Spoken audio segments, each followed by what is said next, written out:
What's up? What's up? Hello, YouTube. It's your girl, Glamazon Tyomi here from Glamorerotica101.com.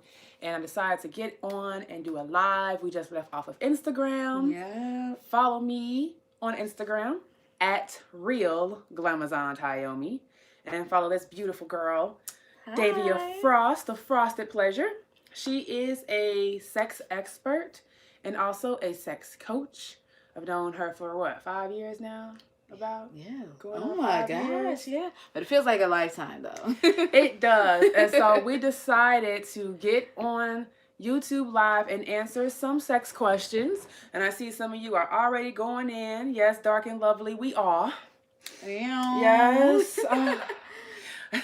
Natural faces tonight. But with the glow on the with forehead. the glow. But we decided to jump on tonight and just answer your sex questions live because we know that we don't do this often enough. And also, when else do you have the opportunity to talk to experts? Especially complimentary. Yeah, right. Especially those of us who are dark and lovely. Right? So I am going to let Davia talk a little bit about herself before we get into answering your questions. So please feel free to put them as a comment, write a comment with your question. And please remember, these chats are always loving. So if you're coming into the room trolling, and also if you are here with us in the chat and you see someone trolling or being abusive or casting judgment or saying anything to anyone in the chat that just is not loving and helpful, then please feel free to check them. Yes. Be a moderator of the community for us because we don't have a moderator right now. And I want you all to have a great experience. Hey, Donald, what's going on?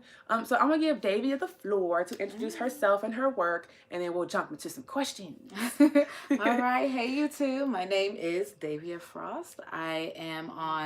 I'm a part of Frosted Pleasure. I am Frosted Pleasure. Let's be clear. You can find me on all social media at Frosted Pleasure.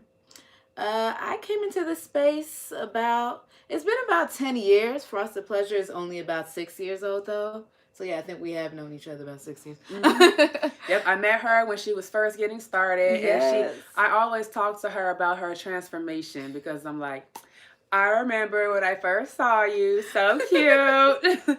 So innocent, like, hey. Not saying she's not innocent now. She, of course, absolutely is, but she just blossomed into a more confident coach because she already had the knowledge. She just needed a little push to get out there. So she went from working for someone else to now running her own company, working for herself, and helping the world, Yep, we travel. Post at a time. Yeah, we travel. Yes.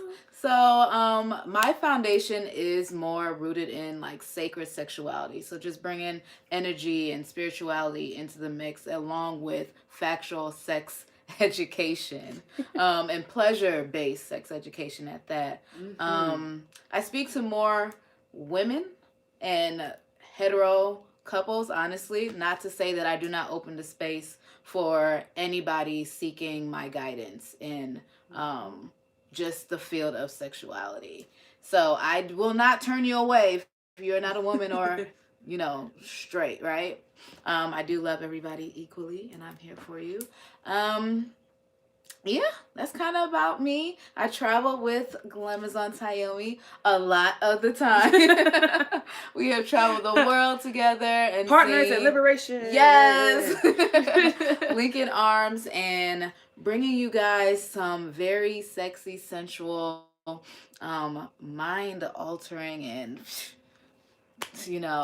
dragging you guys out and making you guys get into some kind of uncomfortable spaces, but for you guys to learn and expand your mind on what it is that we need to talk about, especially as we move into this space of that HIV is curable. We have seen that. Or that our kids are dying for us to have these conversations and to be able to even talk to their parents about consent, their body, and pleasure, and everything that goes with it. So Yeah, so follow her on social media at Frosted Pleasure. So I'm going to start scrolling through some of your questions just so that we can answer as many as possible. All right. I'm going to scroll all the way back up to the beginning. And Leo says, how can I please my women with small, you know what? All right. Well, I want to say, Leo, small is definitely a perception because, and I'll do my take first, and then you know, small is definitely a perception. Small, for a lot of people is a judgment, and because you don't see that your penis looks like pornography or looks like the common examples that you see of penises, you think that you can't satisfy, and so that mindset has now taken over, and you're not even trying anymore. And I understand because it's a hit to your ego if you have had a person a female partner shame you, right, for not stroking her in a way or pleasuring her in a way that felt good to her. Right, to her. So it may not even be that you're doing anything bad at all. It just may be that you and these partners have not been good fits for each other. Because anatomically, there is somebody out there that can fit with you and that will enjoy how you feel inside of them. So the first piece of advice that I would give to you, and then I'll let Davia give her piece, is to drop this perception of what your penis is supposed to look like and just accept what you have. And know that technically, by biological facts, every penis can touch every part of the vaginal canal, right? Now, the amount of pressure that is applied is not going to be equal. And let me explain why that's important. The vagina is pressure sensitive. So the more pressure that is placed on the canal of the vagina to expand it, the more pleasurable it feels. Okay? So if you have a penis that is not exerting the amount of pressure that is needed to stimulate the walls, then a woman, it will lead her to say, oh, that was not great sex at all. But that does not mean that there's anything wrong with your size or anything wrong with you in general. It just means that it was not a good fit. Literally, it was not a good fit. So drop the expectation. Here he comes. Here he comes. Be careful. Our cat is coming. Here comes Cherry. So drop this idea of what you're supposed to look like and know that you are fine exactly as you are. Because if you do not drop that mentality, there is nothing that we can tell you that is going to help you physically. Okay? Drop the mindset first and know that everything you are working with is fine. Now it's time to find you the perfect fit and then teach you how to teach you how to accommodate in situations where the fit may be a little off. Oh, Davia, what's your advice? Sorry, she's getting clawed by the cat right now. Okay, so let's put something under here. Come on this. So my whole thing is just to add on what Tyomi was talking about too. It's not about the size at all. And honestly, I think there should be more classes outside about stroking techniques. Yes, I'm teaching a stroking class at Exotica Chicago, April 6th. Yeah, it sounds like next month, April 6th, which is coming up. It's a Saturday in Rosemont, Illinois, the Donald E. Stevens Convention Center. Yes, shameless plug right now. Yep, come out to Exotica. We will be teaching free seminars. When you come into the event, the seminars are free. Yes. So you can take free classes with us in person in Chicago in April.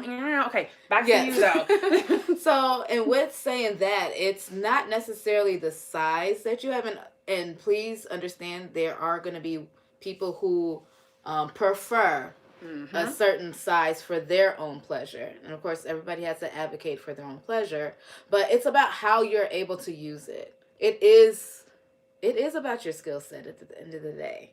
Because even somebody who is more well endowed, or whatever that means, because I don't know the size of your penis, they might not be able to use it to pleasure the person. It's not just based off of size, honestly. And Black Naruto says, I think that's Naruto. Black Naruto says, right stroke. And you're right about that.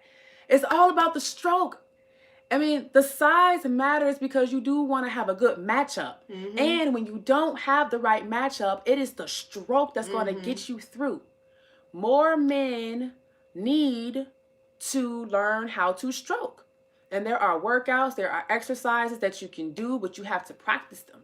Really hip isolations, because many of you, let me show you what y'all doing. This is what y'all doing. Wait. Damn, my favorite class just broke, but this is what y'all doing though. This is what y'all doing. Straight, just whole body moving. Oh, that's not how you stroke. And my birthday glass broke. But anyway, as Davia was saying, stroke matters, and it's not only about the size. Size does not matter the way that you think. So says you're doing it right. You broke the glass. Yeah. No, you don't want to break glass when you stroke. You're doing the most if you break glass, clearly. And it's necessary. So we got to start teaching that. So Leo, thank you for asking that question, because I know a lot of men have that as a concern, especially when women, go ham on you after not having a pleasurable experience. And I just want to say, Leo, that if you have experienced, being shamed for something like that, it's okay. You're innocent. You are innocent. And I'm going to say too, I have had experiences in the past where I've riled off on a partner for not being able to satisfy me, especially after talking so much shit. And those are the ones. Those are always the ones. Those are always the ones. And you all right, then show me. And then they can't do it. And then they can't get it up. And then, but it's a whole bunch of stuff, y'all. I'm in a space now in my life, especially after beginning work in sexuality, that I do not shame and I do not judge, because there are a lot of conditions that we experience that are situational. Guys, erectile dysfunction, premature ejaculation, sometimes it can be situational. Yes. It can be times when you get with someone and you're like, oh my God, why am I not getting hard? And it's never happened to you. And it's frustrating. Yes. And then you go have sex the next time and you have no problem. Exactly. You're getting hard at the dinner table, And that's situational premature ejaculation, situational erectile dysfunction. It can happen. It can happen. So don't judge yourselves for the times when you feel like your performance is not the best. Leo, you got some good advice there. Drop the mentality and focus on your stroke, improving your stroke. Thanks to those who submitted to answers to that question. Yes. Let's see. Tracy White says, so question. I haven't had sexual intercourse in 4 years. Well, I broke that about a month ago, and it was horrible. How do I get back into being sexually and open in the bedroom? Oh, wow. 4 years, girl. We talked about this, too. Yes, we did. So, Tracy, just know that you are not the only person that is going through this, because we literally just had this conversation on Instagram. And I know the young lady that asked me the same question because she's on my lives all the time. And she's always taking my advice. And I told her while she was, practicing celibacy, date yourself. Mm-hmm. Take yourself out. Masturbate. Master day. Master day. So I don't know if you have been exploring your sexuality while you've been practicing abstinence. So it starts with self first. After 4 years of not touching your sexuality, after a few years of not doing anything, you have to go back into things slowly, gently. Mm-hmm. If you haven't been having intercourse, but you have been masturbating this entire time, then maybe instead of your first sexual experience being full-on penetration, you just do some master dating. Mm-hmm. You both masturbate together, or your partner does it for you. Mm-hmm. And, so that you can get to learn your body and become comfortable with theirs. And also just keep it at a level where it's baby steps. Yes. You don't have to go into the full shebang like that, especially if you haven't developed an emotional bond with that person. And two, some people can have sex without the emotions attached. But if you're just coming out of abstinence, the last thing you want is to have some apathetic ass sex. Mm-hmm. You want some sex that's passionate. You want it to be caring. You want it to be deep. Like, you want that shit. Fun. Yeah. You want to come. You want to come, and you want to come deep. Like, and you want to remember that shit. Yes. But you don't want to feel dry. That phantom dick. You drive me like, oh. So really, it's like over the 4 years, if you weren't focusing on your sex life and really fantasizing and allowing yourself to, have that, and also pleasuring yourself, then you have to start with that first. Start there. Mm-hmm. Masturbate yourself. and be kind with yourself. Yes. Be gentle, You got to relearn yourself. Like, you need to be taking any self-love, master dating, and turning that into a ritual of you worshiping yourself. Yes. Worshiping yourself. Learn yourself and realize, again, you're not the same person you were 4 years ago. Nope. When you stopped, engaging in intercourse. Throw the whole idea away. Mm-hmm. Throw the whole identity away and start over. Make a list. Make a list. Make a list of those things that you feel more inclined towards, at this point in time, because you're not the same person that you were 4 years ago. Your ideas have changed. Your morality may have shifted. There's a lot of things. You may want to learn some new things you saw. Here we go. The trauma comes out. Thank you for sharing with us, Tracy. She says, I lost my daughter at 16 weeks. And after that, I didn't want to be touched or be anything. So I just did me. It took a while for me to just be me. I understand, sis. That's a trauma. And because she came from your womb space, you no longer want to connect with that space because you lost her so soon. Yeah. So that's understandable. If you went abstinent for that point in time until you came back to yourself. But like we said, slowly, gently, back into it, because you have to heal this part of your body. So as much as we want to be sexually active, we also have to be aware of the blocks and the things that are keeping us from truly enjoying sex and feeling pleasure because of traumas, And thank you for admitting that, because it takes a lot for people to admit something like that. It takes a lot for people to go really to the root of the problem, because if the sex is bad, it's a symptom. It's like, all right, what else is going on besides bad sex? Where are you not connecting? Where are you not connecting? So kudos to you, Tracy. Yes, and we are sending you so much love. We're holding space for you. I understand what it's like to lose a child, So I'm holding space for you. And then also reach out for some guidance. You have coaches right in front of you. Yep. So that you can get that one-on-one time that you need to really get through. And just know that baby girl, will be back. She will be back when it's time, And even if not, even if you don't conceive again in this lifetime, she's still there for you. That energy is still there for you. You can tap into that energy at any time. And it's time for you to just move on and live your life because you're here in the now. And a part of this process is going to be being vulnerable as well and allowing people back into this space that really is a sacred space. You held this girl there, and so you don't just want to allow anybody back into this space. So being cognizant too of the motivation of your partners. Are they coming from a space of love?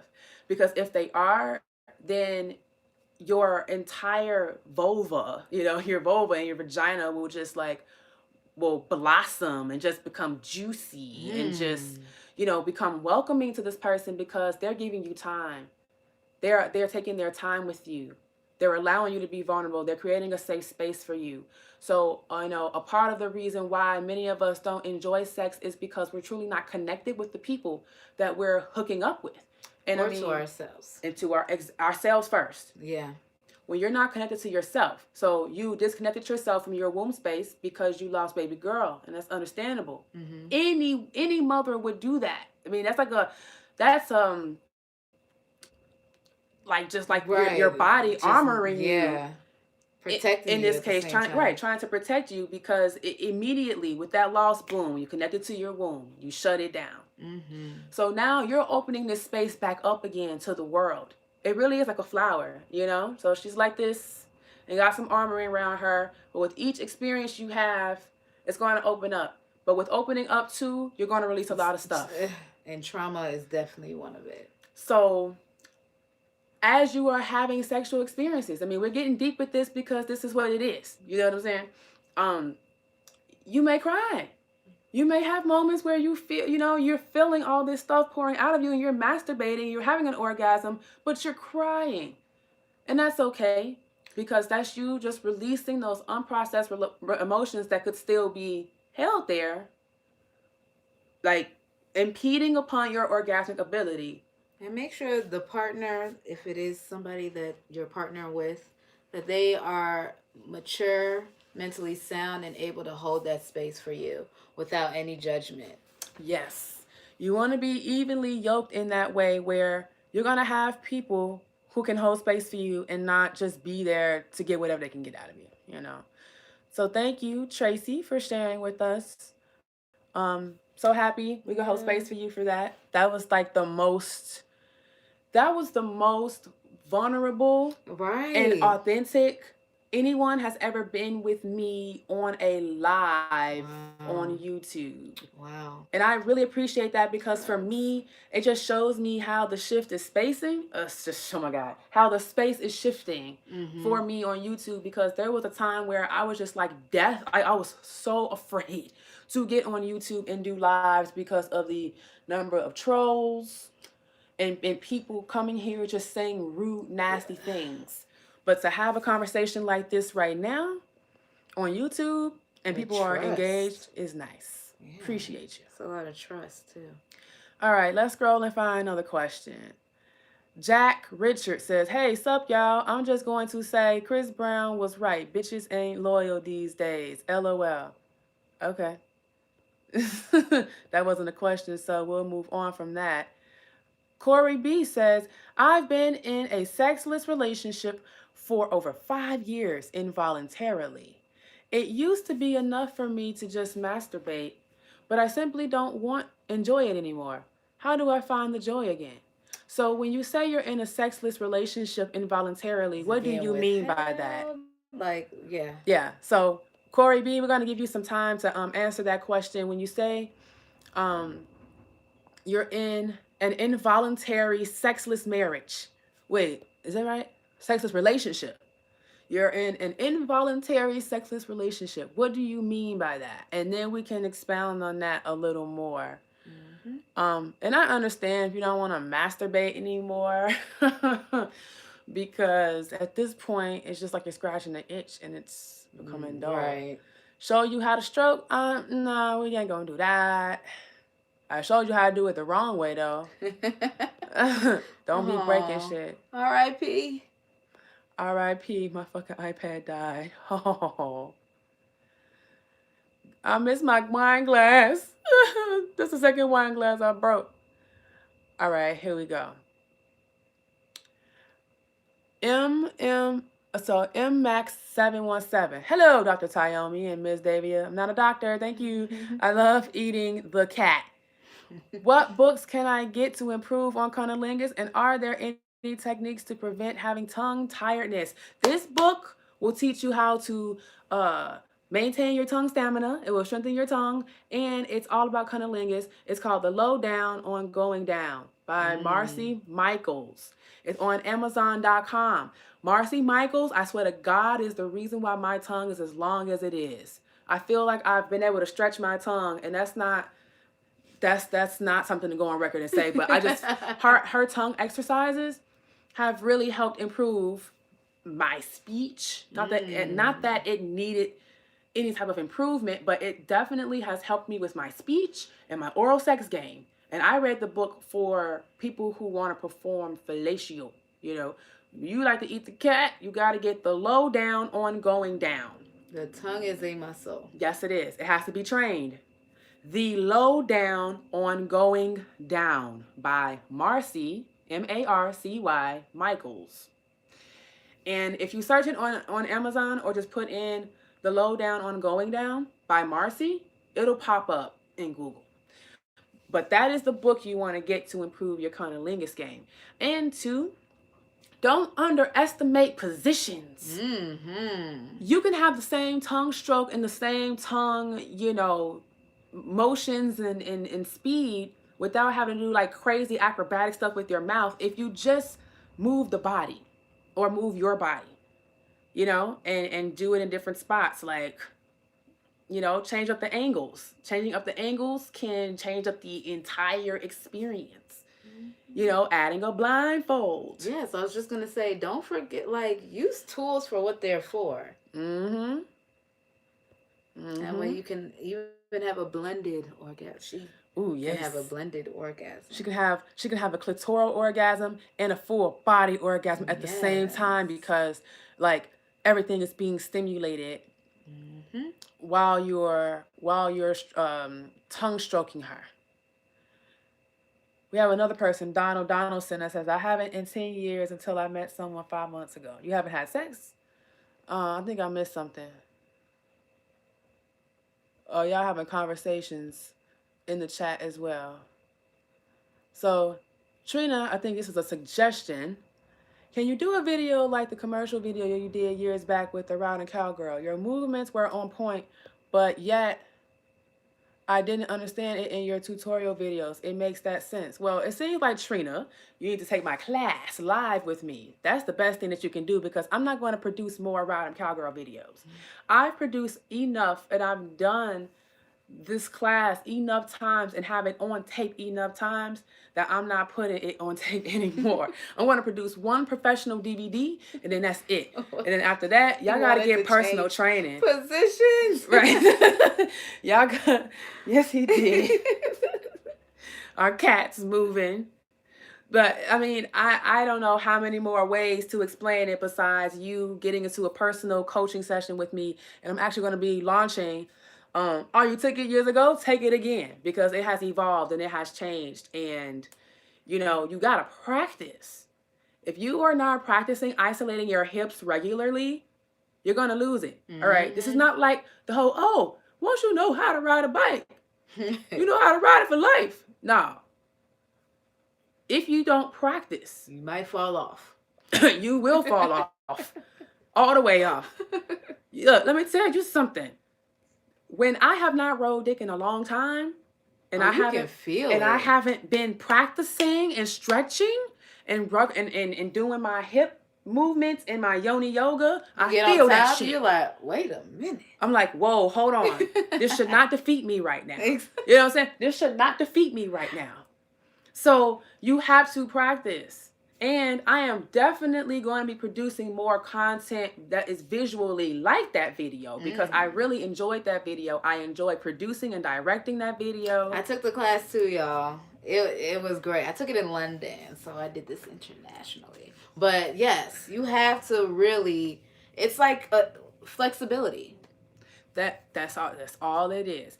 And yeah, so thank you for the suggestion though, because the way that I'm moving, the direction I'm moving with my productions is definitely on that scale and beyond. And we can't put everything on YouTube. And I don't know, some of you may or may not know this, but I have an app that is going to be launched in the spring. Woo, woo, woo, woo, woo, woo.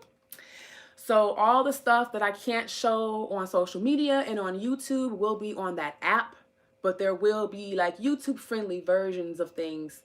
But I feel like there's only so much you can do without eventually needing to expose some genitals, man. I'm just saying you need to be adult about the approach of things. You can't just continue to like glaze over things and try to make it all pretty and packaged up, for mainstream advertisers who don't want their videos being shown on sex videos. But anyway.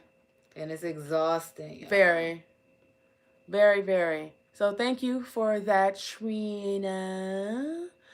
Allie says, penetration hurts. He can't even get it in fully. The pain is excruciating. Oh, wow. Sounds like you got a lot going on there that you may want to go get checked out by a doctor first. Gynecological appointment. Contact a healthcare provider to get your vagina looked at, because before we can recommend anything, we got another problem. We need to know the root, because that is a symptom. Yeah. Painful sex or dyspareunia is a common female sexual dysfunction, and it is a symptom of something else going on. So, I don't want to freak you out, so I'm not going to talk about those possibilities. I'm just going to say, take care of your vagina. She loves you. And make an appointment with a gynecologist about that, because that's what's going to help you first. Yes. She said, I have no STDs, no yeast, no BV, IDK. Okay, yeah. But still, we weren't saying if you had a disease. We were just making sure you get checked out. Yeah, because it could be other things. It could be energetic. It could be spiritual. It could be trauma. It could be incorrect positioning. It could be incorrect sizing. Maybe this person does not. Or it could be an actual medical problem. It could be endometriosis. It could be cystic fibroids. They could be a plethora of things. That's why we can't even really advise you about that, because there are certain things that you have to rule out in order for us to assist you, because we're not physicians. No. And we don't have the legality to diagnose or recommend things. Nor do we want to be held responsible. So before we can recommend anything to you, we have to rule out certain things, because then you could hold us liable for giving you advice that's not medically sound, and we need to cover ourselves first. So, yeah. Diamond says, my kitty is too small. No, she's not too small, sis. Your kitty is just fine. Just right. You just need to find partners who fit best with you. And you have to be able to eyeball that shit. Compatibility. Sis, yes, compatibility matters. Yes. Size matters because compatibility matters. Do you understand me? It's not visually, it's about compatibility when do the puzzle pieces fit. So know your vagina. Know your vagina. Know what your size limit is. Yes. So that way, when he becomes erect, if he's big, if you need to be able to eyeball it. If he's bigger than what you know is comfortably fits within you, don't go. Say no. Don't go say no. Because you're gonna be damaging yourself. Yes, advocate for you. Ooh, advocate for your pleasure. Yeah, they did. He stuck on me now. There is no such thing as a small. You can't have a small kitty. Yes, because there are shallow. Right. There are different lengths and sizes and widths and all of that, and there is no such thing as too small. Because saying too small is a judgment. Saying, oh, my vagina is a little shorter is an observation. Mm-hmm. So you're not judging yourself. You're making a factual observation about your body. So we are encouraging you to reframe how you see yourself, because that is what is going to really shift how you interact with people sexually. And speak about yourself as well. Tiane, if you asked a question and we didn't see it, the way that you request for us to answer your question is not saying you skipped the question, I need answers. It's saying, hey, I asked a question, can you please get to it when you have a chance? It's not about what you say, it's how you say it. Yes. You know? So we want to be respectful in how we approach each other in these conversations here, okay? So, and we will not see all the questions or even get to all of the questions because there is a certain way we want this to flow.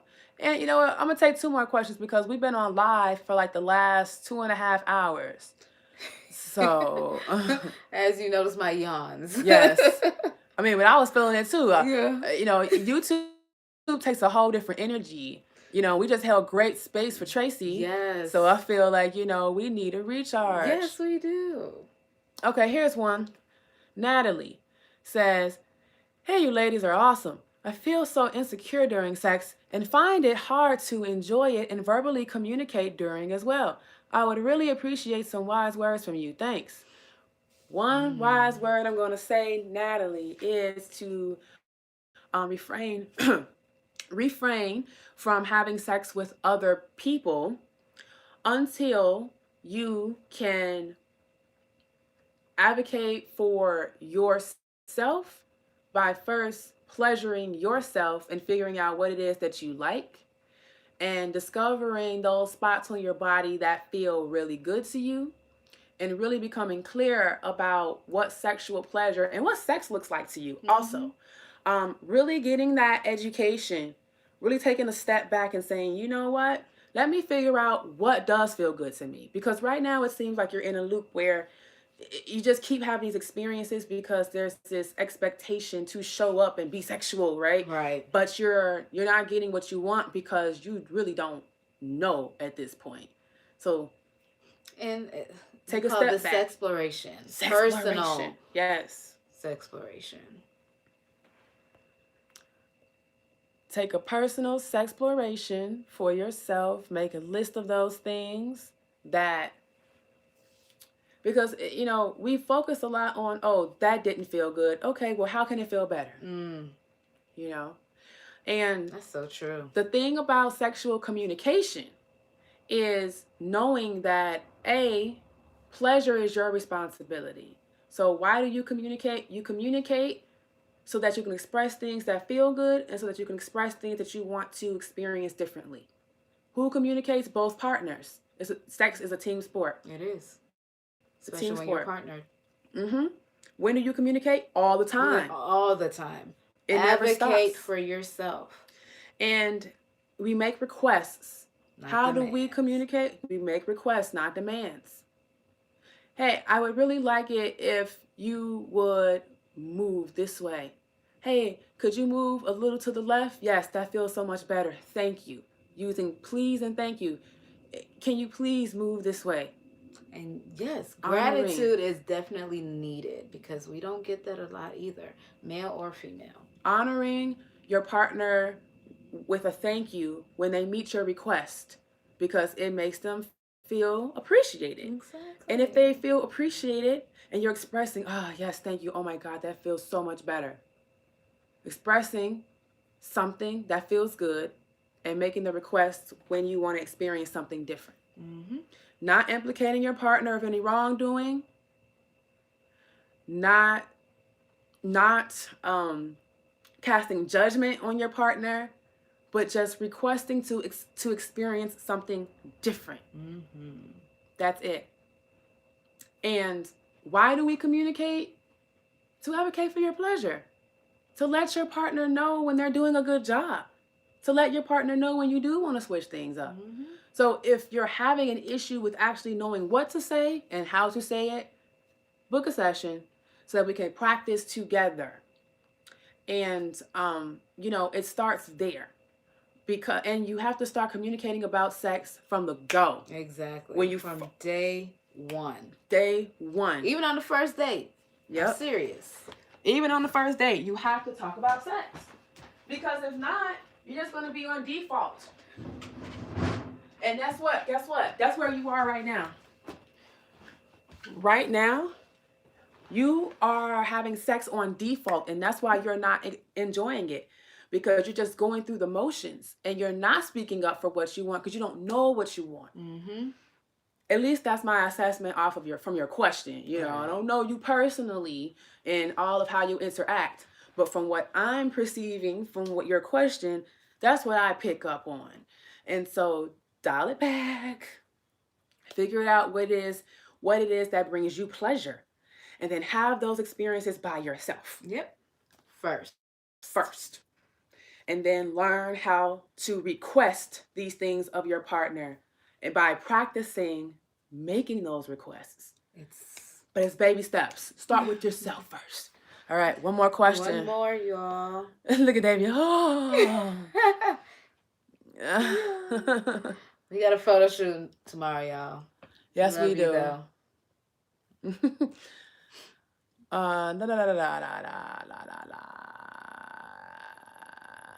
Hi, ladies. Hello, Alexla.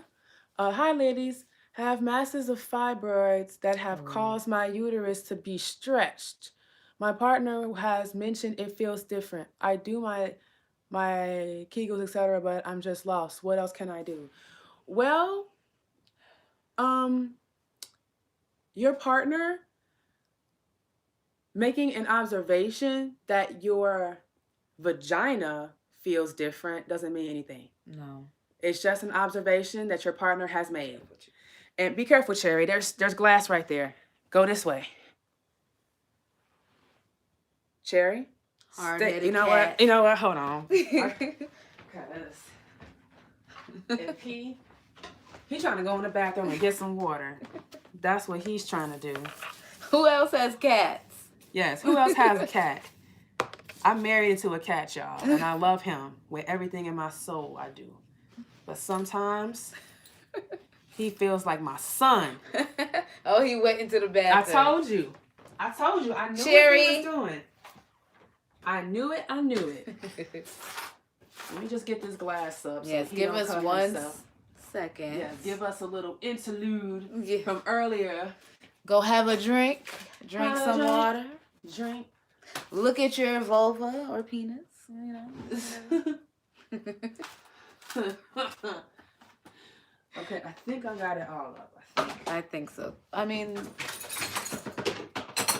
yeah, there's like little shards over here. Okay. I'll make sure to get over there. I just gotta wipe this up. So, back to you though. Oh, I see some parts. Back to you though. Just because your partner has made an observation about how your vagina feels doesn't mean that there's anything wrong with you, sis. You know,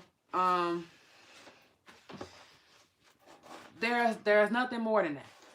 You know, because clearly they're still having sex with you, and if they're having an experience that maybe doesn't feel like good, right, if it doesn't feel good or it's not pleasurable, then it's okay to make a request to switch up a position or whatever. But there is nothing wrong with you.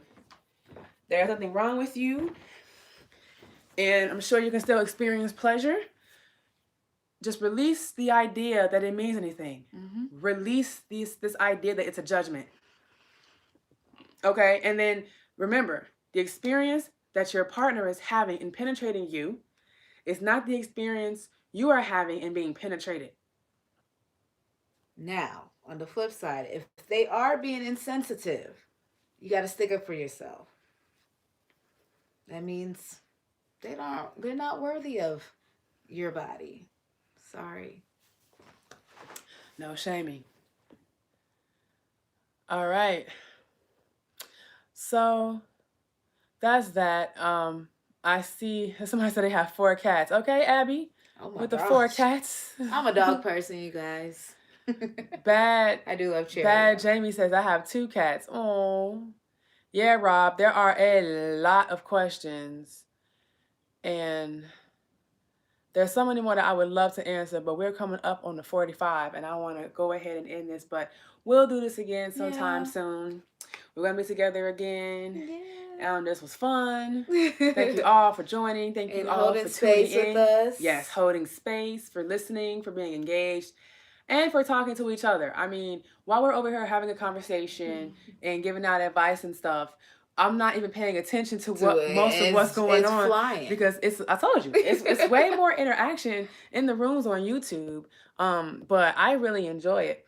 Natalie says, thank you so much for speaking to me. I truly appreciate it. You are totally right about the feeling like I'm on default mode.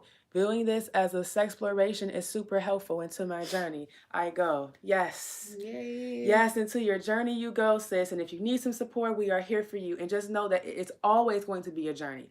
And if you can look at your sexploration as one big great adventure, and the people who come into your life to support that for you as angels and lessons that God would have you learn, your experiences will be so much more beautiful. Better. Yes. That's why I went into celibacy, because I didn't like the mirrors that I was bringing or the people that I was drawing into my life. I was drawing people in who I was using to hurt myself. Wow. And so when I started to, when I said, I'm going to cut off my sexual energy from everyone, and I'm going to do me, and I'm going to figure it out for myself, everything shifted. My business shifted, my body shifted, my circle shifted for the better. Right? And then I met a beautiful man. This man right here. I met this man right here and got married to this man. And I was the person in my family that people was like, she ain't gonna never get married. She out here in these streets, she ain't gonna never get married. You know? And I always knew I wanted to be married. So I didn't let anybody's opinions of my sexploration and my phase to figure myself out to judge me for that. But celibacy shifted me into another direction. And then I was able to advocate for what I want. I was able to stick up for myself. You know, coming into the relationship with this man, I told him straight away, I am non-monogamous. I can't do this shit. I'm not going to sit up here and say, oh, well, fuck that shit. I'm non-monogamous. I was ready to let him go. I was celibate for a year and some change, bruh. Yeah, I did it for 2. And it worked for me. Yeah. It helped me become stronger in advocating for myself. It made me sure about who I am sexually, because I also explored my kinks and fetishes so I did it publicly, and I did it without shame. And that's why I did it publicly, because I was like, yo, I've been holding on to fear around this stuff, and it's so unnecessary. Let me get some coaches. Let me break through this shit, because when I go back into being sexually active as far as being penetrated, you know, I want to know that I have a whole nother take and a whole nother avenue to explore in my sexuality, even if I'm not having penetrative sex with somebody. Yeah.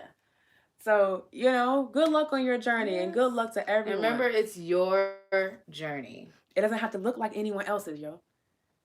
She has such a different journey than me, you know? And you're always going to do it for different reasons. And you're definitely going to feel when it's necessary and when you're okay with breaking your celibacy too. So, or ending it. I don't want to say breaking.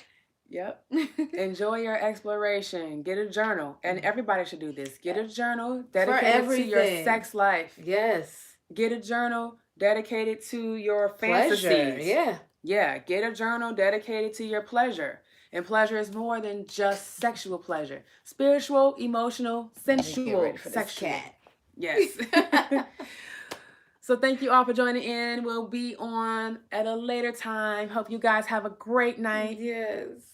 Yes, he said, gold blooded. Thank you for the dark and lovely. Yeah. Thank you for the dark and lovely